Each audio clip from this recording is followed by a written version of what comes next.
আসসালামু আলাইকুম প্রাণপ্রিয় কলেজের ভাই ও বোনেরা, সবাই কেমন আছেন? আশা করি ভালো আছেন। আলহামদুলিল্লাহ, আমিও মোটামুটি এখন সুস্থ। চলে আসলাম আপনাদের মাঝে একটি লং ভিডিও নিয়ে। অনেক আপুরাই বলেছেন তেল ছাড়া কিভাবে রান্না করি। আজকের ভিডিওটা আমার আপুদের জন্য, প্রাণপ্রিয় কলেজের বোনদের জন্য। দেখুন, প্রথমেই কিন্তু আমি মুরগির দুইটা ধুয়ে পরিষ্কার করে নিয়েছি। পাত্রে কিন্তু একদমই তেল দিইনি, শুধু পাতিলের ভিতরে মুরগিটা বসিয়ে দিয়ে গরম পানি দিয়েছি, কিছু মশলা দিয়েছি। তার ভিতরে এখন অ্যাড করে দিচ্ছি হচ্ছে টমেটো, তারপরে দিব হচ্ছে ক্যাপসিকাম, তারপরে হচ্ছে আপনার দিব পেঁয়াজ।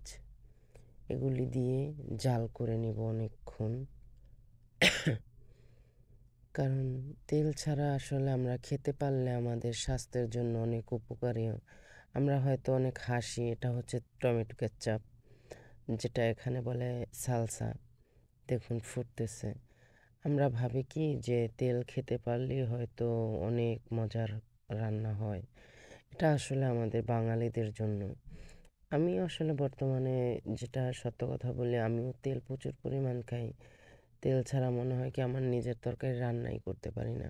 কিন্তু ওদেরগুলাই এত সুন্দর করে মাশাল্লাহ রান্না করতে পারি, বলে বোঝাতে পারবো না। দেখেন, তেল ছাড়া নিচে ফোড়ন, ওটার ভিতরে মুরগিটি পোড়া দিয়েছি। এখন এগুলি সবজি ধুয়ে পরিষ্কার করে নিচ্ছি। এগুলিও কিন্তু একদম তেল ছাড়া রান্না করব, একটা ফোঁটা তেলও দিব না।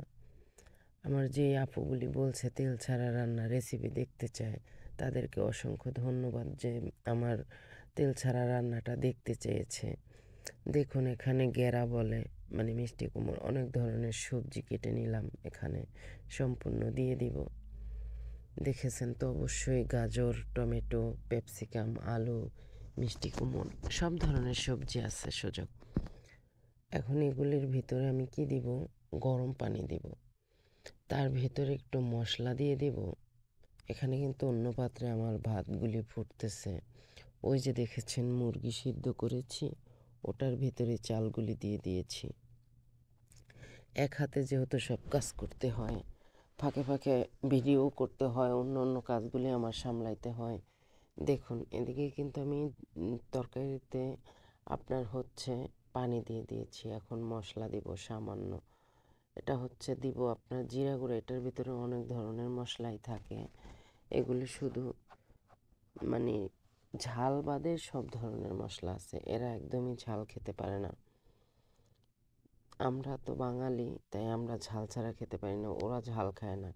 ওদের এমনিতে ডায়াবেটিস ছাড়া আমি দেখি অন্য অন্য কোনো রোগ নেই, মাশাল্লাহ আলহামদুলিল্লাহ। এরা একদম সুস্থ থাকে। এরা কোনো ঝাল খায় না, তেমন একটা লবণ খায় না। আর এদের হাই প্রেশারটাও খুব কম। এরা মোটামুটি বলা যায় যে সবগুলি লোক খুব সুস্থ থাকে আলহামদুলিল্লাহ। আমাদের মতো এরকম না। আমরা যেমন তেল খাই, আমাদের গ্যাস্ট্রিক এটা সেটা, ওদের কিন্তু একদমই না। দেখুন, তরকারির কালারটা কিন্তু সুন্দর হয়ে গেছে। তেল ছাড়াও রান্না করা যায় আপুরা। দেখুন, আমার মুরগি কিন্তু পোড়া দেওয়া হয়ে গেছে। একদমই তেল দিইনি আমি, কোনো কিছুতে একটা ফোঁটা তেল ইউজ করিনি। প্রথম প্রথম আসার পরে আমার অনেক মন খারাপ হইতো, ম্যাডামের সাথে অনেক চিল্লাচিল্লি করতাম। সত্যি কথা বলতে আমি রান্না করতেই জানতাম না তখন, তাও আবার তেল ছাড়া। কেমন না ব্যাপারটা। এক তো আমরা ঝাল খাই বেশি, তারপরে হচ্ছে আপনার লবণ খাই বেশি, তারপরে হচ্ছে তেল খাই বেশি। এখন যদি বলে যে তুমি তেল ছাড়া রান্না করো, লবণ কম দিবা, ঝাল দিতে পারবা না, আমি তো দমটা দেখে আমার বন্ধ হয়ে যাচ্ছে। যাই হোক, তারপরে সময় এসে দেখি যে আমি আসলেই সব কিছু পারফেক্টভাবে বুঝে গিয়েছি। আমি এখন তেল ছাড়া রান্না করতে পারি, মশলা ছাড়া রান্না করতে পারি আলহামদুলিল্লাহ, আপনাদের দোয়ায়। তা আপনারা যারা তেল ছাড়া আমার মতো রান্না করতে পারতেন না, তারা একটু ট্রাই করেন বাড়িতে, দেখবেন তেল ছাড়া। একসময় বাসায় তেল নেই, তেল ছাড়াই রান্না করবেন, দেখবেন খুব মজা হয়েছে। আর তেলটা যত কম খাবেন ততই ভালো। আমি কিন্তু প্রচুর পরিমাণ তেল খাই, তাই আমার কিন্তু বিভিন্ন ধরনের সমস্যা, গ্যাস্ট্রিক। তাই আপনারা যত তেল কম খাবেন আমি বলবো, তাহলে আপনাদের স্বাস্থ্যের জন্য ভালো। এই যে আমি খাবারগুলি রান্না করেছি, বিন্দু মাত্র কিন্তু তেল দিইনি, তাতে কি আমার রান্না হয়নি? অবশ্যই হয়েছে। তাই বাংলাদেশের যে পরিস্থিতি এখন তো আপুরা তেলের প্রচুর দাম। আপনাদের হাসব্যান্ড, বয়ফ্রেন্ড, গার্লফ্রেন্ড এরা কিন্তু ফকির হয়ে যাবে তেল কিনতে, কিনতে আমাদের যন্ত্রণায়। ভিডিওটা এই পর্যন্তই। ভালো লাগলে লাইক, কমেন্ট করবেন।